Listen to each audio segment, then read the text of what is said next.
Hello दोस्तों, कैसे हैं आप लोग। और मैं डॉक्टर राज आज आपसे दोस्तों मुगलकालीन समाज, मुगलकालीन शासन, मुगलकालीन संस्कृति और कला के बारे में आज हम इस वीडियो में बात करने वाले हैं।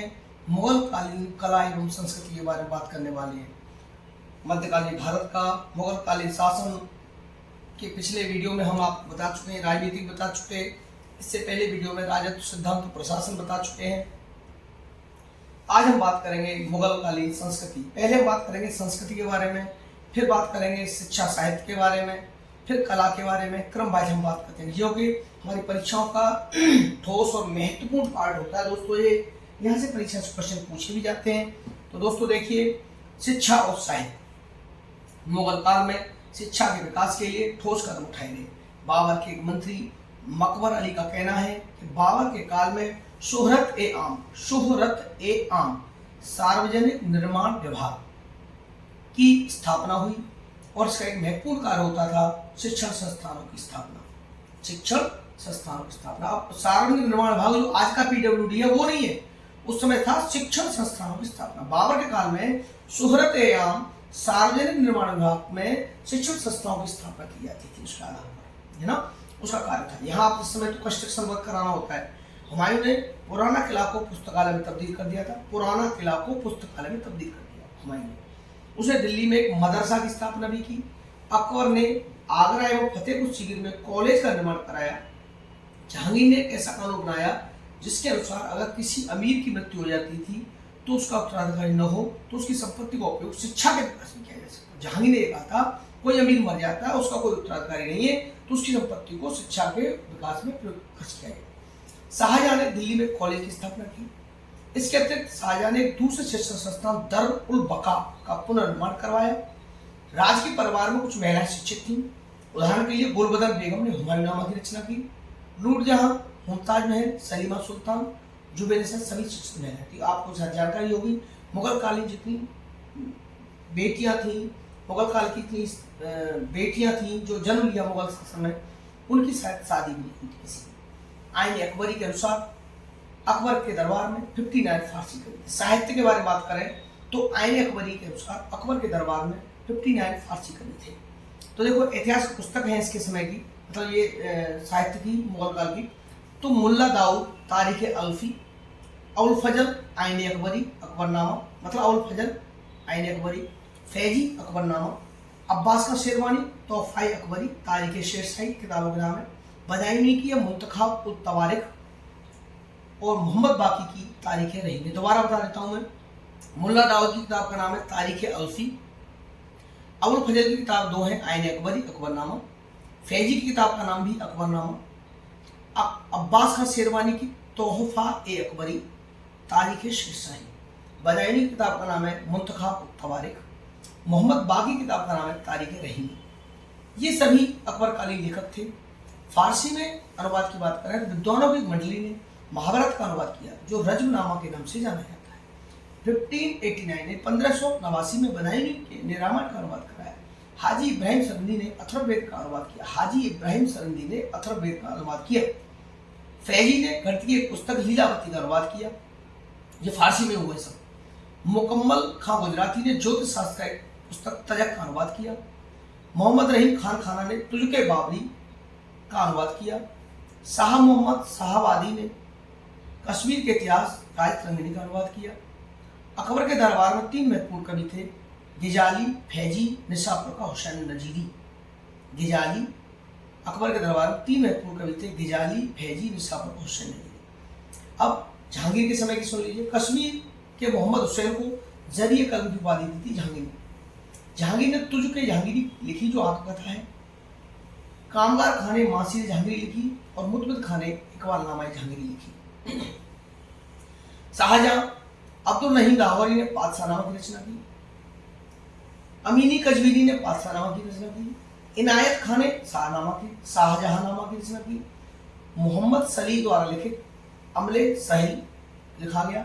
ताराशकों ने मजबूर बहरीन समुद्रों का मिलन की रचना की। औरंगजेब के इतिहास लेखन में पाबंदी लगाई थी, लेकिन खाफी खां को मुंतखाब दवाब नामक ग्रंथ गुप्त रूप से लिखना पड़ा था। फिर भी औरंगजेब काल में कुछ महत्वपूर्ण ग्रंथ निम्नलिखित हैं जो लिखे गए। मिर्जा मोहम्मद कजीब ने आलमगीर खामा लिखी, ईश्वर दास नागर ने मासिर आलमगीरी लिखी, मुस्तैद खान यानी ईश्वर दास नागर ने फतवा आलमगीरी लिखी, मुस्तैद खान ने मासिर आलमगीरी लिखी, सुजान राय खत्री ने खुलासतुल तवारीख लिखी, भीमसेन ने नुस्खा दिलखुशा लिखी। 16वीं 17वीं सदी में हिंदुस्तानी साहित्य का स्वर्णकाल माना जाता था। बीरबल एक अच्छा कवि था और कवि के और उसे अकबर ने कवि प्रिय की उपाधि दी थी। मान सिंह भी कविता लिखते थे। 16वीं सदी में नरहरि और गंज महत्वपूर्ण कवि थे। नरहरि को अकबर के महापात्र की उपाधि दी। यह काल राम भक्त और कृष्ण भक्त कवियों का काल था। महान वैष्णव संत वल्लभाचार्य विठलनाथ के अधीन अष्टछाप के कवि रहते थे। इन कवियों में रास पंचाध्यायी के लेखक नंददास भी थे। विठल दास ने 84 विष्णु के वार्ता नामक ग्रंथ लिखा। इसके अतिरिक्त रसखान ने प्रेम वर्तिका की रचना की। परमानंद दास, कुम्मन दास अष्टछाप के कवियों में आते हैं। राम भक्त कवि तुलसीदास ने रामचरितमानस की रचना की। गियरसन ने रामचरितमानस को भारत के करोड़ों लोगों का बाइबल कहा है। इस काल में बंगला साहित्य का विकास हुआ था। कविराज ने चैतन्य चरितमृत की रचना की बंगला में। वृंदावन दास ने चैतन्य मंगल की रचना की। त्रिलोचन दास ने भी चैतन्य मंगल की रचना की। काशीदास ने महाभारत की रचना की। मुकुंद दास चक्रवर्ती ने कवि कंकड़ चंडी नामक ग्रंथ की रचना की। कौबेल ने मुकुंद राम चक्रवर्ती की को बंगाल का कैकड़ा कहा है। अकबर ने संस्कृत साहित्य को भी संरक्षण दिया। उसके काल में प्रथम फारसी संस्कृत कोश फारसी प्रकाश की रचना हुई। महेश ठाकुर ने संस्कृत में अकबर के काल का इतिहास लिखा। पद्म शंकर ने अकबर शाही संग्रह दर्पण की रचना की। सिद्ध चंद्रोपाध्याय ने भानुचंद्र चरित्र लिखा। जगन्नाथ पंडित शाहजहां के दरबारी कवि थे। उन्होंने रस गंगाधर और गंगा लहरी की रचना की। अब स्थापत्य कला की बात करें। उत्तर भारत में गुप्त काल के बाद मुगल काल को द्वितीय क्लासिकल युग कहा जाता है। इस काल में भारत का सांस्कृतिक विकास सही अर्थों में राष्ट्रीय संस्कृति के विकास से जुड़ा हुआ था। साहित्य और धर्म के नाम समान ही कला में भी मुगल काल पूर्णतः नवीनता और पुनर्जागरण का युग नहीं था, बल्कि उन प्रक्रियाओं का ही विस्तार एवं चरम परिणति था जो पिछले तुर्क अफगान युग से आरंभ हुई थी। बाबर और हुमायूं का काल अल्प रहा, किंतु वास्तुकला का वास्तविक विकास अकबर के समय में हुआ। बाबर के बारे में कहा जाता है कि उसने मस्जिद एवं अन्य स्मारक बनवाने के लिए कुस्तुनतुनिया से अल्बानिया के प्रसिद्ध भवन निर्माता सिनाम के शिष्यों को आमंत्रित किया था। किंतु जैसा पर्सी ब्राउन मानते हैं, ऐसा नहीं हुआ था, क्योंकि यह प्रसिद्ध स्कूल का कोई शिष्य भारत आया होता तो मुगल काल पर वैजिंत्रिक कला का प्रभाव रहता।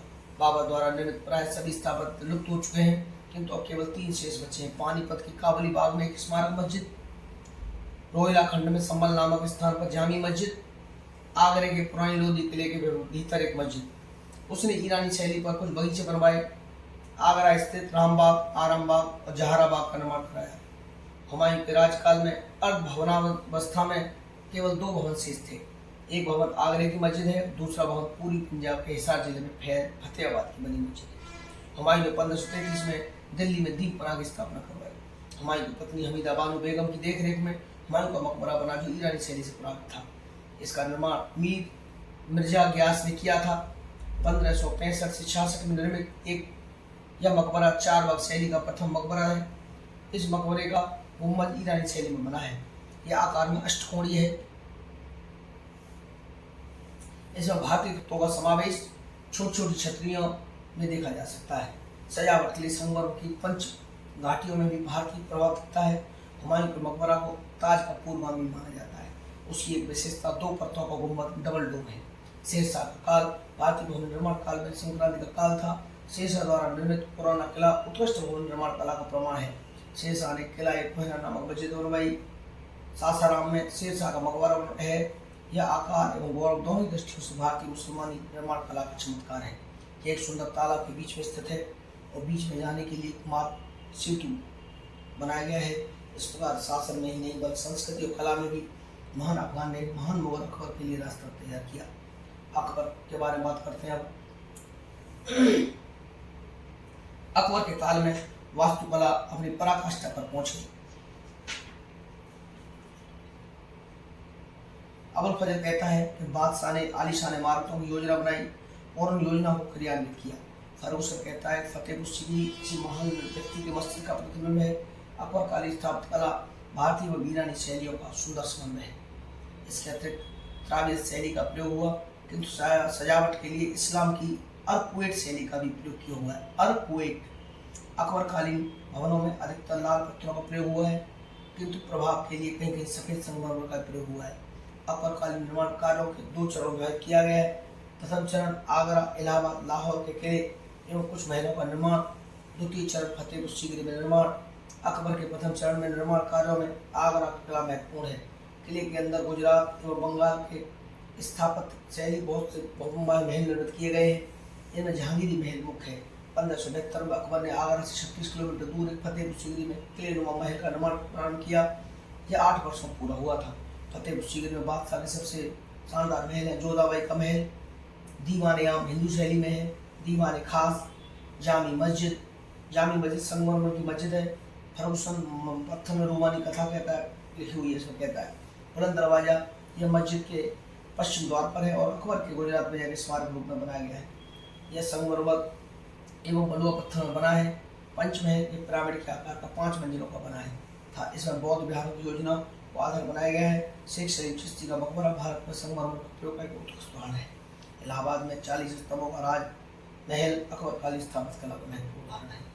जहांगीर के समय की स्थापत्य शैली ठीक वैसी है जैसे अकबर के काल की। अंतर इतना है कि काल में भवनों की सजावट पर कुछ विशेष बल दिया गया है। इसके काल में कुछ महत्वपूर्ण भवन है। सिकंदरा में स्थित अकबर का मकबरा, आगरा में स्थित एतमादुद्दौला का मकबरा, दिल्ली स्थित अब्दुर्रहीम खाना का मकबरा। एतमादुद्दौला का जो मकबरा है ताज एवं हुमायूं के मकबरे के बीच की कड़ी कहा जाता है। पित्रा ड्यूरा का प्रथम प्रयोग एतमादुद्दौला के मकबरे में हुआ है। शाहजहां की बात करें तो शाहजहां के समय जो स्थापत्य कला थी वो पराकाष्ठा पर पहुंच गई थी। पराकाष्ठा का मतलब फुल पावर में पहुंच गई थी। शाहजहां का जो काल था उसमें स्थापत्य कला बहुत हाई लेवल पहुंच गई थी। उसने लाहौर में शहद सादरा नामक स्थान पर जहांगीर का मकबरा निर्मित कराया। उसने आगरा और दिल्ली में अनेक भवनों का निर्माण कराया। आगरा में दीवान-ए-खास, रंग महल, शीश महल, खास महल, मच्छी महल, नगीना मस्जिद, मुसम्मन बुर्ज, मोती मस्जिद अधिक है। आगरा में बनवाए सभी दीवान-ए-खास, रंग महल, शीश महल, खास महल, मच्छी महल, नगीना मस्जिद, सुमन बुर्ज, मोती मस्जिद। माना जाता है कि शाहजहां ने आगरा में अकबर के बहुत सारे भवनों को गिरवाकर नए भवनों का निर्माण कराया। शाहजहां के काल वास्तविक काल संगमरमर का काल माना जाता है। संगमरमर राजस्थान में स्थित मकानों से मंगाया जाता था। आगरा में स्थित दीवान-ए-आम संगमरमर में बनाया गया प्रथम भवन था। आगरा में स्थित दीवान-ए-आम संगमरमर का बनाया गया प्रथम भवन था शाहजहां के समय का। उसके पश्चात दीवान-ए-खास और मोती मस्जिद बनाए गए। दीवान-ए-खास और मोती मस्जिद बनाए गए बाद में। शाहजहां ने दिल्ली में 1639 में शाहजहाबाद नामक नगर बसाया, जहां लाल किला एवं जामा मस्जिद बनाया गया। दिल्ली को लाल किले में दीवान-ए-आम, हीरा महल, रंग महल, ख्वाबगाह, हमाम आदि निर्मित कराए। दीवान-ए-खास के विषय में लिखा गया है कि अगर पृथ्वी पर कहीं स्वर्ग है तो यही है। कुछ विद्वानों का मानना है अमीर खुसरो का नज्म है तो कुछ अन्य के फिरदौस को मानते हैं। इसके अतिरिक्त उसने लाहौर में अनेक भवन भी बनवाए। शाहजहां के शासनकाल में संगमरमर के भवन बनते थे। पित्यादूरा यानी पच्चीकारी का प्रयोग अधिक पैमाने पर होने लगा। इस काल में बहुस्तरीय मेहराब का प्रयोग होने लगा। अब एक मेहराब में 7 से 9 छोटी मेहराब का निर्माण होने लगा।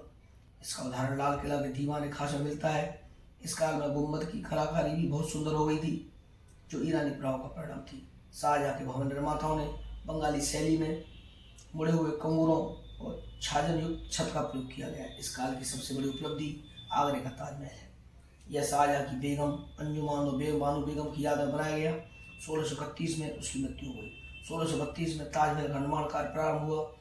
उसका मुख्य डिजाइनर उस्ताद अहमद लाहौरी था, जिसको शाहजहां ने नादर उल उसर की उपाधि दी। शाहजहां ने कुछ अन्य निर्माण भी कराए। उसने अजमेर में ख्वाजा मोइनुद्दीन चिश्ती के दरगाह को पुनः संगमरमर में ढाला। उसी तरह दिल्ली में निजामुद्दीन औलिया के दरगाह का पुनः निर्माण कराया। अजमेर में अन्ना सागर झील में उसने स्नान कराने के लिए एक घाट बनवाया। तो बहुत सारे निर्माण कराए शाहजहां ने। और मुझे इसके शासनकाल में तो भवनों की संख्या अधिक थी, नहीं भवन उतने सुंदर और सजीव थे। औरंगजेब के शासनकाल में सुंदर भवनों में लाहौर की बादशाही मस्जिद, दिल्ली के लाल किले की मोती मस्जिद और औरंगाबाद में स्थित रबिया दुर्रानी का मकबरा प्रमुख है। रबिया दुर्रानी के मकबरे को दूसरा ताज भी कहा गया है। अब चित्रकला के बारे में बात करते हैं। ये तो हो गया स्थापत्य का और चित्रकला, ये इंपॉर्टेंट है। मुगल काल की भारत में चित्रकला का विकास हुमायूं के शासनकाल में प्रारंभ हुआ। शेरशाह से पराजित होने के बाद जब ईरान में निवास कर रहा था तो उसने तारीख खानदानी तैमूरिया की पांडुलिपि को चित्रित करने के लिए ईरानी चित्रकारों की सेवा प्राप्त की। ये चित्रकार मीर सैयद अली सिराजी और ख्वाजा अब्दुल समद तबरीजी थे। सिराजी और तबरीजी का प्रभाव मुगल चित्रकारों का निर्णायक रूप से पड़ा। भारतीय चित्रकार अधिकतर धार्मिक विषयों का चित्रण करते थे, जबकि ईरानी चित्रकारों ने राज दरबारों के जीवन, युद्ध के दृश्य आदि का चित्रण किया। सतत काल से ही भारत में कागज का प्रयोग लोकप्रिय होने लगा। अकबर के समय चित्रकला में मीर सैयद अली और ख्वाजा अब्दुल समद अकबर के दरबार में थे। अबुल फजल के अनुसार अकबर ने उन्हें सीरी एक कलम की उपाधि दी। अकबर के समय सबसे बड़ी योजना हमजानामा का चित्रण 1662 में प्रारंभ हुआ। इसे दास्तान अमीर हमजा कहा गया है। इससे अकबर के दौर के यौवन कला का सजीव चित्रण है। अबुल फजल बदायूनी और शाहनवाज खां का मानना है कि इसके चित्रण का कार्य अकबर की प्रेरणा से प्रारंभ हुआ और सबसे पहले मीर सैयद अली के मार्ग निर्देशन में यह प्रारंभ हुआ। फिर इसने ख्वाजा अब्दुल समद के निर्देशन में पूरा किया।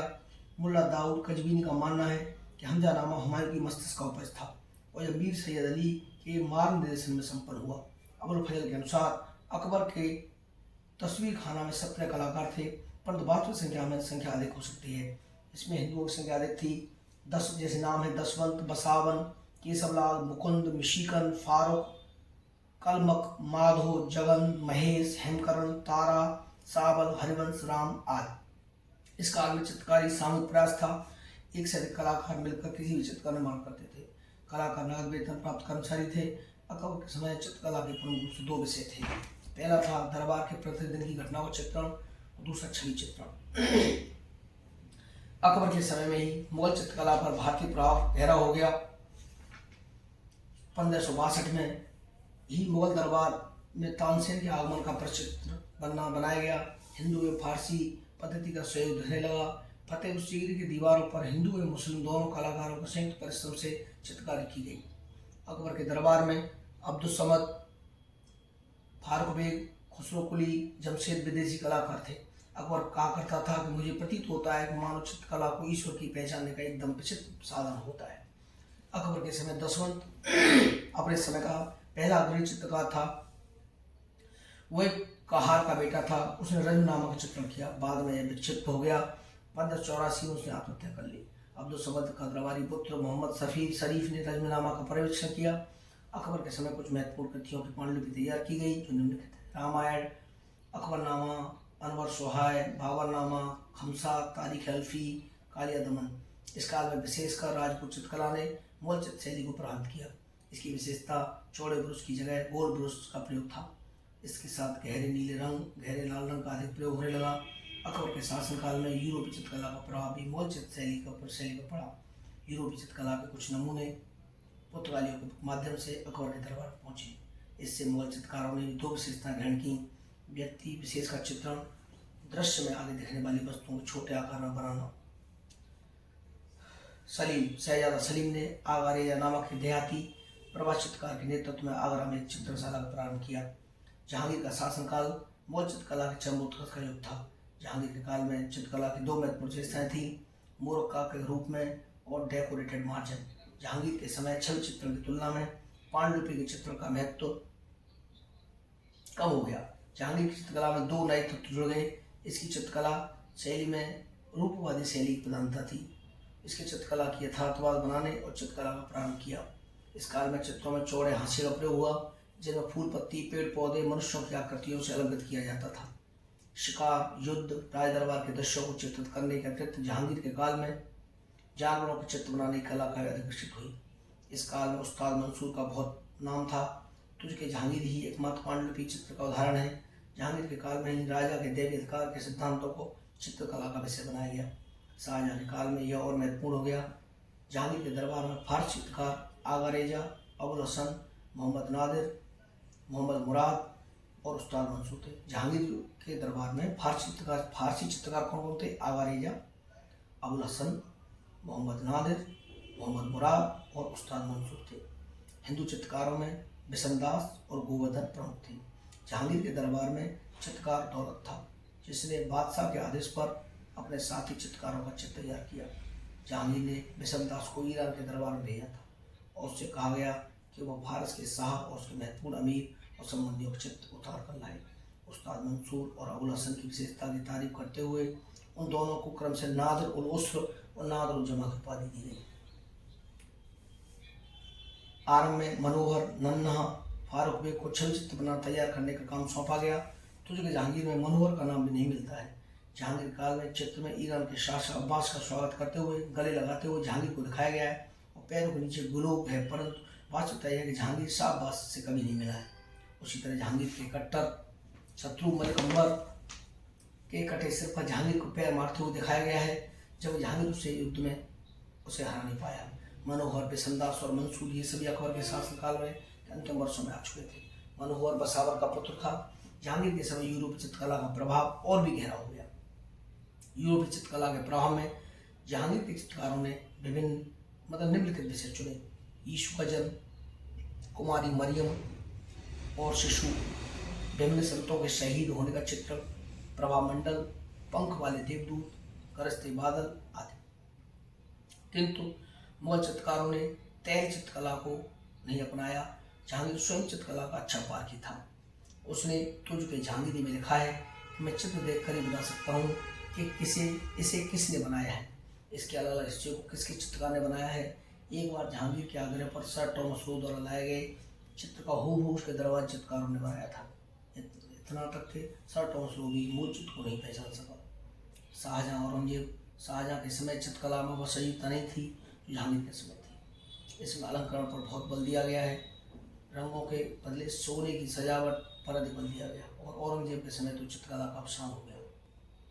राजस्थानी चित्रकला मेवाड़, आमेर, बूंदी, गुजरात, जोधपुर, मालवा आदि राजस्थानी चित्रकला के महत्वपूर्ण केंद्र थे। राजस्थानी चित्रकला में प्रकृति चित्रण को महत्वपूर्ण माना गया है। गीत गाते पंछी, उछलते उड़ते पशु चित्रकला के लोकप्रिय विषय थे। मेवाड़ का निथारदीन घराना राजस्थानी समूह का प्राचीनतम स्कूल है। निथारदीन घराना, मेवाड़ का निथारदीन घराना राजस्थानी समूह का प्राचीनतम स्कूल है। जोधपुर और नागौर स्कूल की विशेषता यह थी कि इसमें मनुष्य की आंख मछली की आंख की तरह बनाई जाती है। दूसरी तरफ किशनगढ़ स्कूल अधिक हितात्मक संवेदनशील है। इसने प्रारंभ करने का श्रेय महाराजा सामंत को ही है।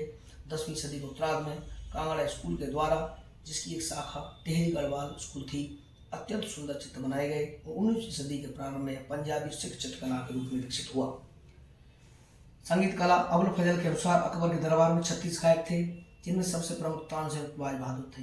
तानसेन ध्रुपद गायक था। उसके प्रारंभ गुरु मोहम्मद गौस थे। फिर उसने स्वामी हरिदास के से संगीत का शिक्षा पाई थी। उसने रुद्रवीणा नामक वाद्य यंत्र की खोज की थी स्वामी हरिदास ने। साथ ही तानसेन ध्रुपद गायक था। उसके प्रारंभ गुरु मोहम्मद गौस थे। फिर उसने स्वामी हरिदास के संगीत शिक्षा पाई थी। उस तानसेन ने ही रुद्रवीणा नामक वाद्य यंत्र की खोज की थी। साथ ही उसने मियाँ की मल्हार, मियाँ की तोड़ी, दरबारी कन्नड़ आदि रागों का आविष्कार किया। तानसेन का प्रारंभिक नाम रामतनु पांडे था। शाहजहां स्वयं एक अच्छा गायक था। उसे दरबार में तानसेन के दामाद लाल खां तानसेन के पुत्र बिलास खां रहते थे। उसके दरबार में सुखसेन और पंडित जगन्नाथ भी रहते थे। शाहजहां ने लाल खां को गुण समुद्र और पंडित जगन्नाथ को महाकवि राय की उपाधि दी थी। उद्यान की बात करें तो बाबर ने आगरा में आरामबाग निर्माण कराया। जहांगीर के द्वारा कश्मीर की घाटी में अनेक बाग लगवाए गए, जिसमें शालीमार बाग प्रमुख है। शाहजहां ने कश्मीर में देशांत बाग, चश्माए शाही लगवाया। औरंगजेब ने हरियाणा में पिंजौर बाग उद्यान लगवाए।